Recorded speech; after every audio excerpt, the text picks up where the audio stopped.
Assalamualaikum warahmatullahi wabarakatuh. Saudara-saudaraku sebangsa dan setanah air, mari kita mencoba memahami statement atau sikap Kiai Haji Yahya Khalil terhadap polemik Klan Ba'alawi. Dalam hal ini kata husnudzon yang beliau ucapkan, kita lihat posisi husnudzon dalam perspektif hukum adalah pada strata yang paling rendah. Maksudnya husnudzon adalah sebuah sikap awal ketika melihat suatu hal yang dianggap tidak baik. Misalkan ada orang mengaku keturunan Nabi, pada tahap awal kita menganggapnya sebagai suatu hal yang kita duga benar.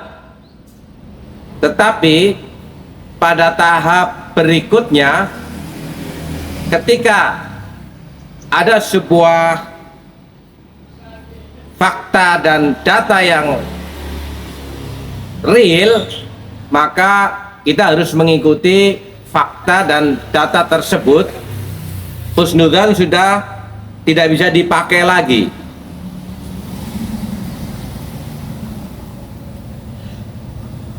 Hal ini harus kita maklumi juga, kapasitas beliau sebagai nahkoda NU yang beliau sendiri mengibaratkannya sebagai sebuah kapal besar, membutuhkan sebuah kru yang sangat kompleks dan sangat banyak.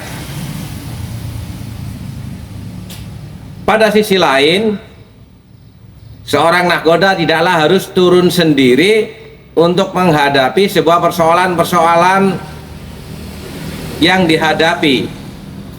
Sebagai contoh, untuk menyerang musuh misalkan cukup menginstruksikan kepada pilot pesawat tempurnya untuk meluncur.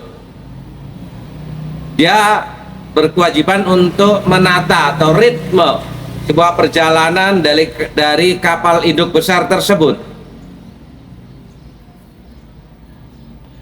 Dan perlu kita pahami juga cara pandang atau manhaj Gus Yahya dalam konteks ini adalah mengikuti apa yang menjadi pandangan guru beliau Al-Maghfurlah Kiai Haji Maimun Zubair,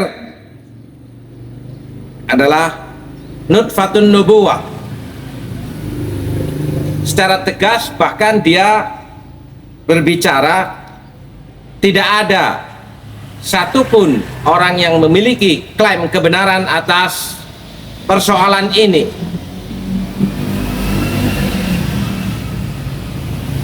Dan secara spesifik beliau tarik kepada pemaknaan nutfatun nubuwah terhadap kiai-kiai NU yang dia yakini juga memiliki aliran darah daripada Rasulullah Shallallahu Alaihi Wasallam untuk memegang tampuk kesinambungan kepemimpinan agama.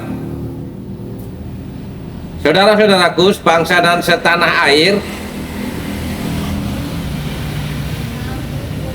dalam kerangka yang lebih besar lagi, tanggung jawab Nahdlatul Ulama secara spesifik dibagi menjadi dua. Yang pertama adalah khidmatul ilmi, yang kedua riayatul ummah, pengabdian kepada ilmu pengetahuan dan menjaga keseimbangan, keselarasan kehidupan umat manusia agar menjadi baik. dalam konteks pengabdian kepada ilmu pengetahuan, beliau juga menggarisbawahi bahwa setiap individu ulama di kalangan Nahdliyin sudah memiliki kapasitas hal ini. Dalam konteks kajian keilmuan tentang pernasaban, maka seorang ulama Kiai Haji Imaduddin Usman Al-Bantani melakukan tugas ini. Ini bisa kita maknai sebagai representasi daripada kebijakan NU dan sikap yang diambil juga oleh ketumnya Kiai Haji Yahya Khalil. Pada persoalan lain, ketika Gus Yahya menasehati kita semua untuk bahwa tidak ada satupun orang yang memiliki supremasi atau hak otoritas tunggal terhadap sebuah kebenaran, dan dalam konteks menjawab arogansi sebagian daripada klan Ba'alawi yang dalam tanda petik merubah dan mengkaburkan sejarah berdirinya NU, tidak dijawab secara verbal langsung, tapi beliau mengumpulkan ulama-ulama Madura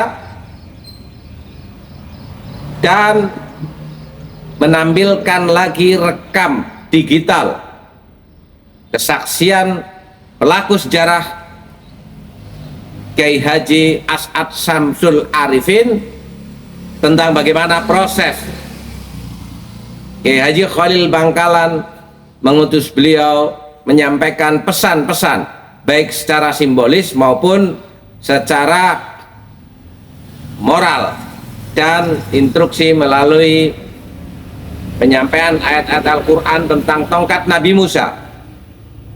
Memang butuh proses untuk memahami hal ini, di mana Kiai Haji Yahya Khalil sebagai seorang kiai terbiasa dengan bahasa-bahasa kiai, terlebih dalam penyampaiannya di depan para kiai yang sudah memiliki kesepahaman logika terhadap istilah-istilah yang beliau sampaikan.